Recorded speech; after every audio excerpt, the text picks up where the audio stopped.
Good evening. This is Crime Classics. I am Thomas Hyland with another true story of crime. Listen. That's a chicken. She's a fat one. She's doing practically all the things a chicken can do.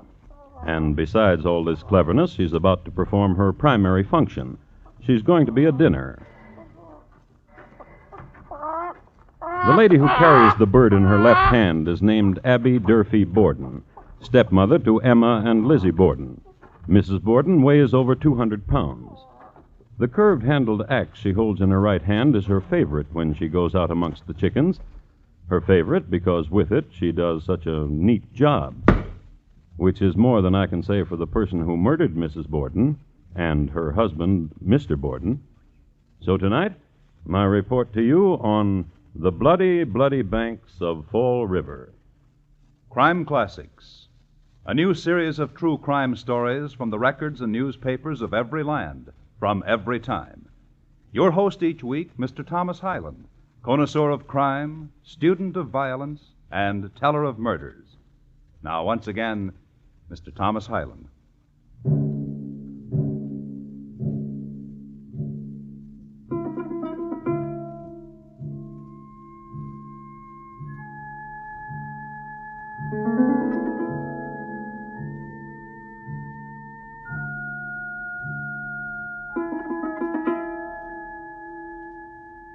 The place is Fall River, Massachusetts, at the start of a hot August in 1892. In that era, it was a town whose dominant color was brown, the color of sun-dried lawns, of rain-stippled brick and board, of ladies' dresses that reached from neck to pavement.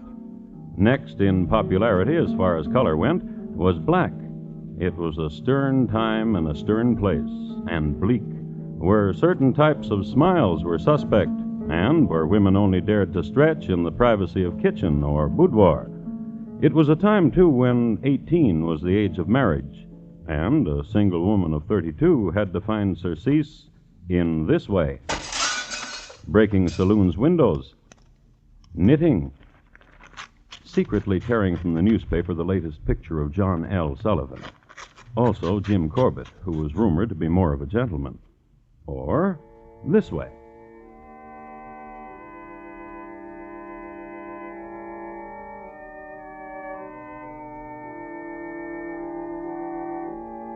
Till death thy endless mercies seal.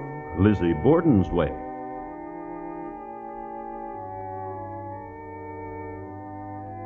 And make the sacrifice complete.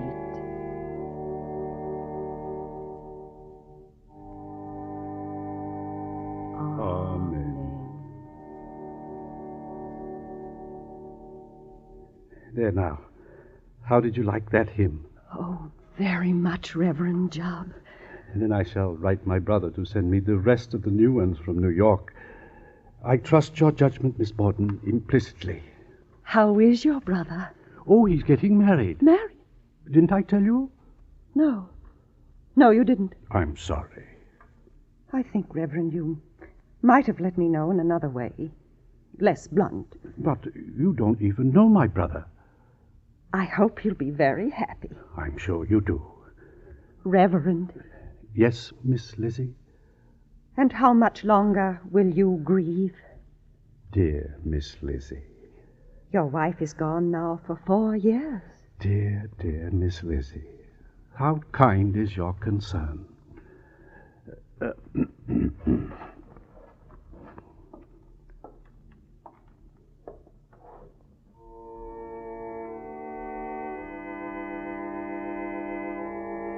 Still let me prove thy perfect will. My acts of faith and love repeat.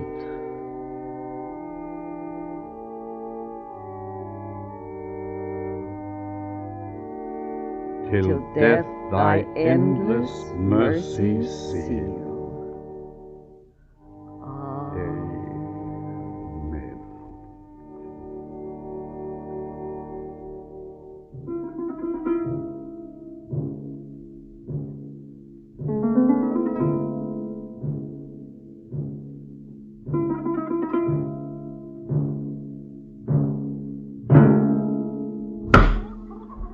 Your father likes chicken, Lizzie.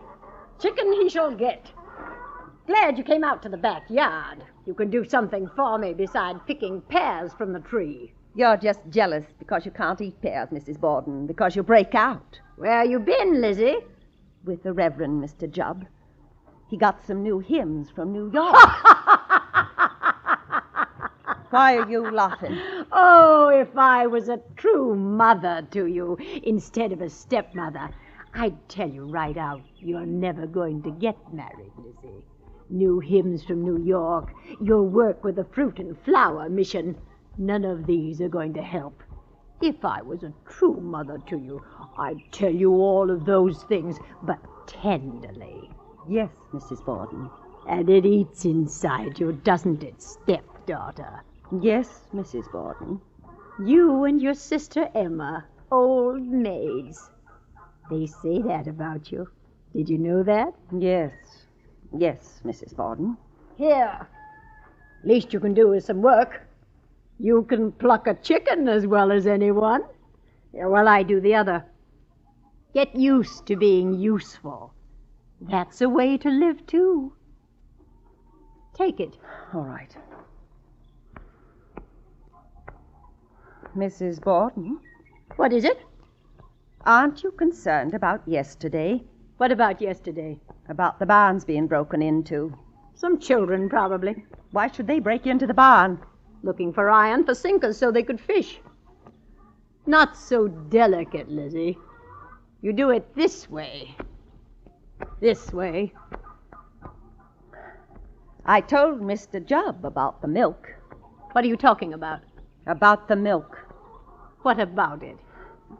You've been in the sun too long, Mrs. Borden. Burned your memory away. About the milk. It's being poisoned. Poisoned? Why else do you think everyone in the family got sick day before yesterday? You didn't. I don't drink milk. And the barn's being ransacked. There's someone who wants to do us harm. Make your fancies, stepdaughter. Someone who hates my father. Your father said a man at the bank had cursed him. Father said he'd seen the man loitering about. Oh, now we've come to it, haven't we? What? Now we've brought the conversation around. What? Your father. Tell you something. He doesn't care for you. He doesn't care for you at all. He loves me. Not at all. What's the matter? Blood. All over my hands. Blood. Ooh. Chicken blood. It'll wash off. That's the trouble with you, Lizzie. You shudder your way through. What did you do that for? What did you smear that blood on my face for? To see how you look, Mrs. Borden.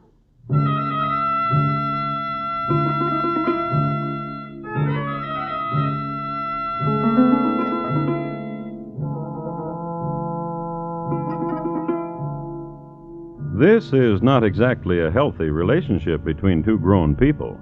But let's face it, the possibility of a lady's liking another lady in the Borden household was pretty remote.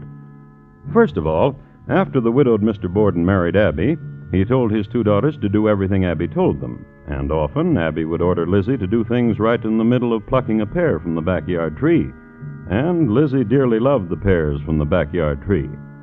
Also, it was a constant source of wild hilarity for Abby that neither of her stepdaughters had been taken as bride. She'd gotten married, but Lizzie never did, nor Lizzie's sister, Emma. And sometimes Lizzie would go to her father's room, and she'd ask him this. How can you stand her? She takes care of my needs. She cherishes me. She's a hulk. When seen through the eyes of affection. Oh, Father. It's much too late to ask you to love her, Lizzie. But I insist that this kind of conversation concerning my wife shall be the last. Whatever you say, Father. Now, it's very hot. I think I'll lie down. I'll take off your shoes. Never mind. I want to. Very well. Father. Yes. Tell me about my mother, my real mother. Oh, Lizzie, Please. it's been so long. Please. I've forgotten. You have not. Yes. Yes, I have. No. She was very lovely. She had brown hair. She had brown eyes, and she was slender. You used to tell me... Father, What? why did you let her die? She had a sickness for You which... let her die. You could have saved her, and you let her die. Lizzie! And you married that hulk. I forbid you... Father, listen to me. I forbid you to speak of my wife in such a manner. Let's go away from here, Father. Away? Yes, you and I. Give that woman this house, and we'll go away. Father. You'll go away, not me. What? You speak often of quitting this house, of going to live with a friend. Do it. You can't mean that. Do it. Good night.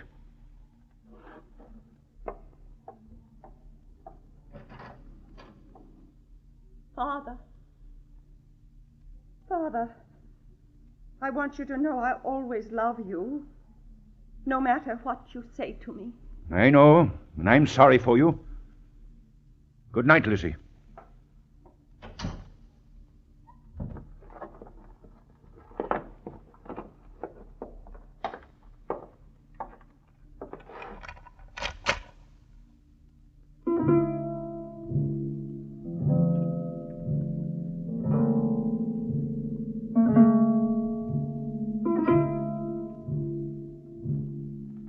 It was the night of August 3rd in the year 1892. A stifling night, humid, sleepless, and filled with drone.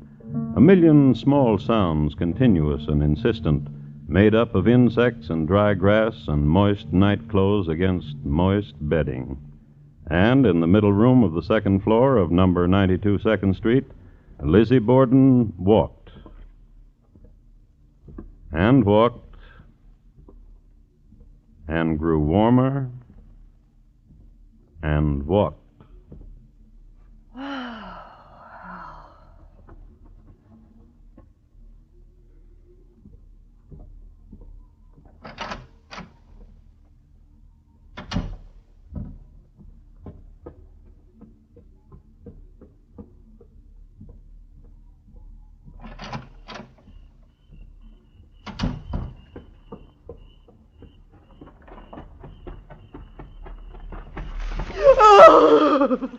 And Lizzie Borden wept.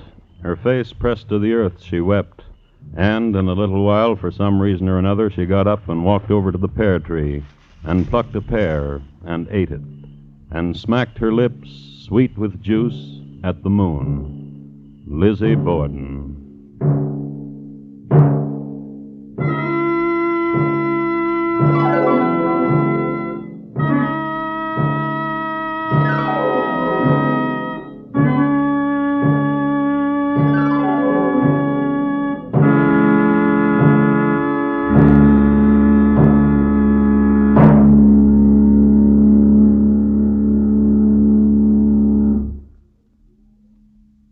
You are listening to Crime Classics and your host, Thomas Hyland. This Saturday night, CBS Radio's Gangbusters presents the story of the soda fountain pigeon. Also Saturday nights on most of these same stations, don't miss the exciting adventures of United States Marshal Matt Dillon on Gunsmoke. Gangbusters and Gunsmoke, Saturday nights at the Star's address. Hear both for twice the excitement. And now once again, Thomas Hyland in the second act of Crime Classics and his report to you on the bloody, bloody banks of Fall River.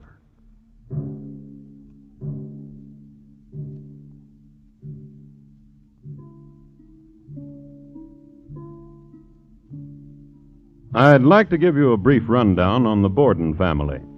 Let's pick the last day all of them were alive, August 4th, 1892. Let's say about 7 o'clock in the morning. Andrew Jackson Borden, yawning. A.J. Borden is the head of the house and worth over $250,000. He's getting up now and getting ready to go to the bank so he can be near some of it. Lace me up, Andrew. Abby Durfee Borden, just before lacing up. Abby is 64 years of age and hadn't gone downstairs without a corset since the age of 15. Lizzie Borden, still asleep. Nightclothes on the chair where she left them last night, and dreamless. Woman in bed. There are two other people I must mention. There's Bridget Sullivan, the maid, who is making the mutton soup for breakfast, and Emma Borden, sister to Lizzie, who's off on a trip to Fairhaven in behalf of the Fruit and Flower Mission. We know that the Bordens, all of them, had their breakfast. We know that Mr. Borden left the house at 9 o'clock for the bank. And we know that Bridget washed the windows in the attic. And we know that, as Bridget sat on the windowsill, washing in such a way that a good part of her was hanging over 2nd Street, Lizzie Borden was inside, holding her feet so Bridget wouldn't fall. And we know, too, that there was conversation. I don't feel so good. Why? What's the matter? My stomach still hurts when I press it. It's from the other day. When the milk was poisoned? No, I don't think it was the milk. It was the bananas. I think Mrs. Borden fried them too long. And I always say that bananas fried too long in mutton soup don't go well together. Oh, help me inside, Lizzie. Here, press me. Here. Oh! You see? Well, then you should lie down, Bridget, and sleep. Oh, if I could, I would. But I got these windows to do. You just lie down here in your room and sleep. Oh, but... Oh, you do what I tell you. If you mean it, there's nothing I'd like better. I mean it. I'd better inform Mrs. Borden where I'll be No. on vacation. Oh, I'd better. No. Mrs. Borden is going out soon. Going out? Oh, she did now and napping. I really do. Here. I'll turn down your bedclothes. In with you. Now you just go to sleep.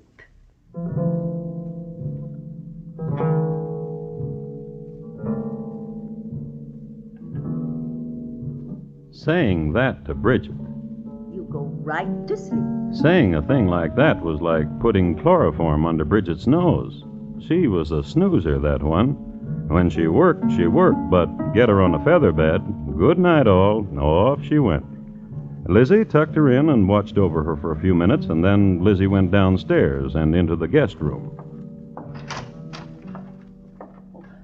Hello, Mrs. Borden. What do you want, Lizzie? I thought you'd gone out. What made you think that? I just thought so. And now what do you want? What are you doing in this room, Mrs. Borden? And why shouldn't I be here? Bridget could make up the guest room. You don't have You to... know very well Bridget is not allowed to clean any of the rooms on the 2nd floor. Oh, yes, Her father's coming home. That's strange. The side door's locked. He can't get in. It's never locked this time of day. Hurry! Just a minute. Haven't you got a key? Why is the side door locked? I don't know. Haven't you got a key? No. Come down and open the door. Try the front one. All right. Wait a minute.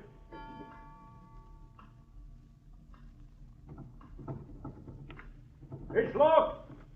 I'll send Lizzie down. Go down and open the door for your father. A vacuum in time.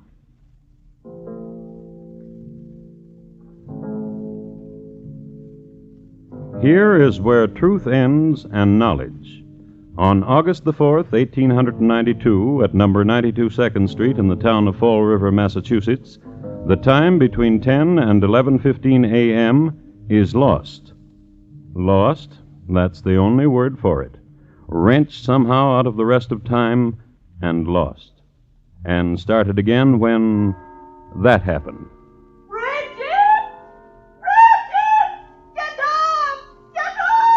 When that was spoken.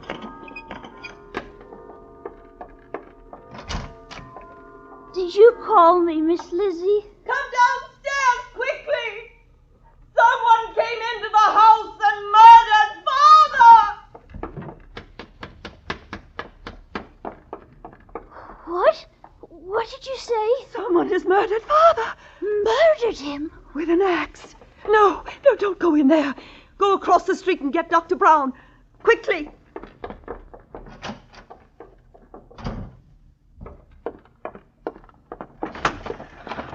Mrs. Churchill!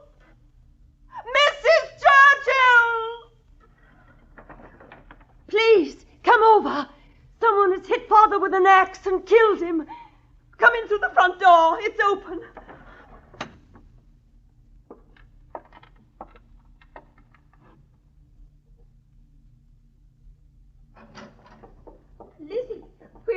Father? In the sitting room, on the sofa. Come. You see? Oh, you'd better call for Mr. Harrington to the police. Yes? Who's that? It's me. It's Bridget. Dr. Bowen will be over. May I say something? Of course. Mr. Harrington of the police should know about this. Perhaps Mrs. Morton should know of this first. She's not here. She's out on a sick call. Where is everybody? Oh, in here, Dr. Bowen, the sitting room.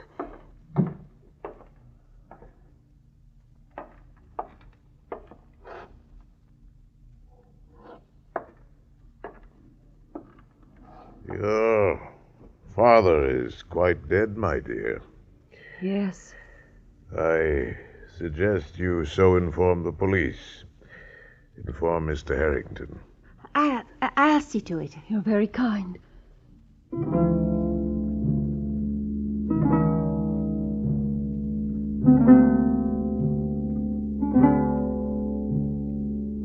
This next will be pretty hard to take, but you just have to believe it. I've got the records right here to prove it. Not only was Mr. Harrington not to be found, but there was hardly any cop at all in Fall River. At this very moment, most of them were taking part in the annual excursion of the Fall River Police Association at a shore resort at Rocky Point, which is near Providence, Rhode Island. So, even as Mrs. Churchill was yelling her lungs out for a policeman, they were running sack races, splitting up into quartets for singing purposes, and the more athletic were getting their mustaches wet in the Atlantic Ocean. However, a Marshal Hilliard, who had gotten up too late to meet the trolley which met the excursion train, was sulking around town, and he's the one Mrs. Churchill spotted. She brought him back to number 92 2nd Street. Here, the marshal viewed the body, gave condolences to Lizzie, and set about looking for clues. During his search, Mrs. Churchill made a remarkable discovery. Lizzie, Yes, Mrs. Churchill? I've just been up on the 2nd floor. Yes. Your mother's up there. She's not my mother. She's my stepmother. She's dead. She's my stepmother. It looks like somebody took an axe and... well, she's dead.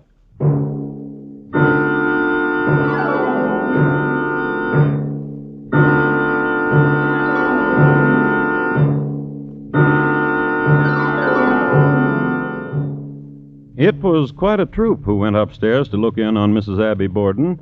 There was Lizzie and Bridget and Marshal Hilliard. Then there was Mrs. Russell and Mrs. Bowen and several other ladies who happened in off the street.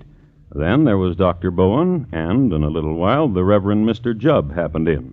The latter was the kindest of all to Lizzie.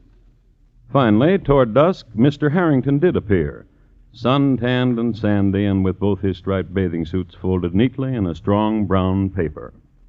He took charge, and he asked Lizzie where her sister was. In Fairhaven, doing work for the Fruit and Flower Mission. Had her sister been there at the time her mother was murdered? She's not my mother. She's my stepmother. Very well, but where were you, Lizzie Borden? In the barn, getting a piece of iron. For what? Sinkers for my fishing. The whole morning? And in the garden. How did you happen to find your father dead? I was bringing him a pear.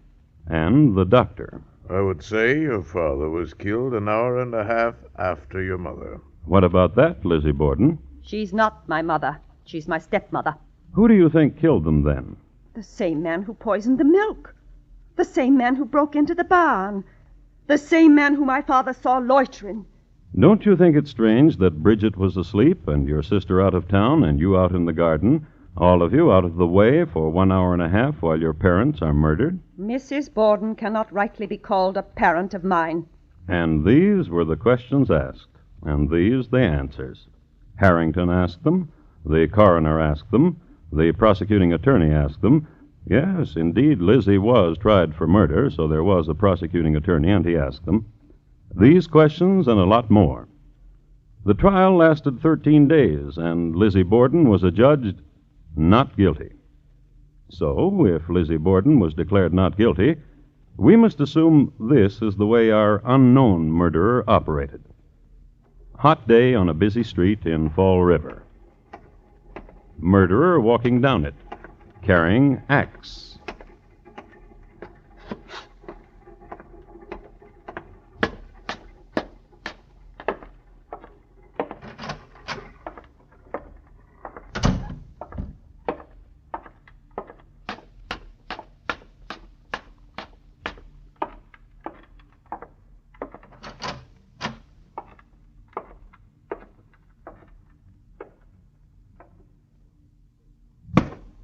Mrs. Borden disposed of. Wait 1 hour and a half. Then...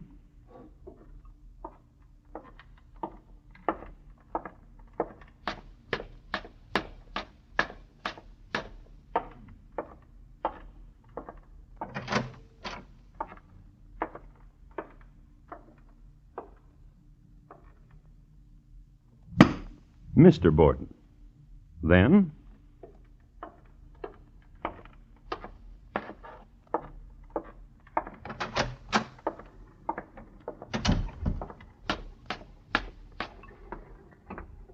And there he goes, murderer covered with blood, carrying a bloody axe, and no one noticed him. Or they'd go yelling for Mr. Harrington. No one did. So the murderer was never found. And Lizzie? She never married. She embraced other things.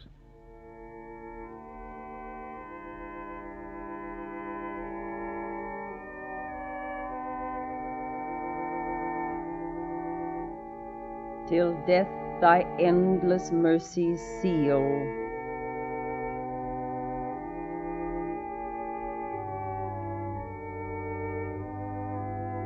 And make the sacrifice complete.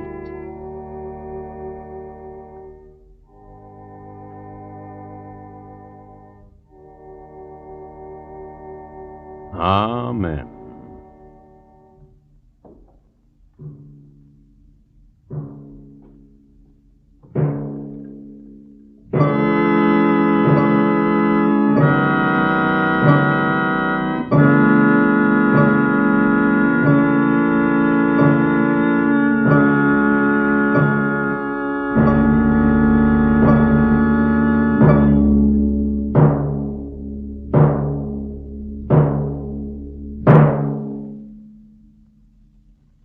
In just a moment, Thomas Hyland will tell you about our next crime classic.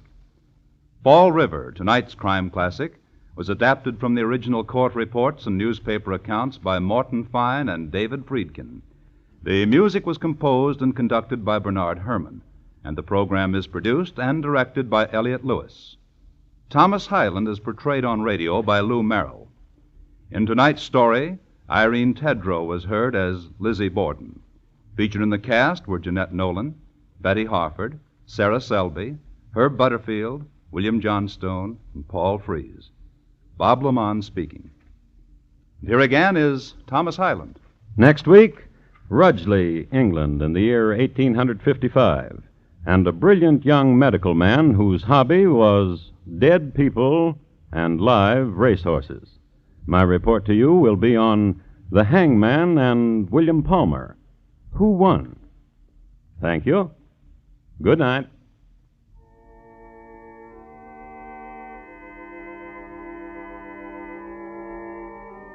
Tomorrow night, Van Johnson stars in the Thursday theater production of The Old Man's Bride. It's a modern John Alden romance with loads of surprises, as the man sent to fetch a bride for another learns plenty from a latter-day Priscilla with a strong mind of her own. It's the Thursday Theater presented by CBS Radio tomorrow night on most of these same stations.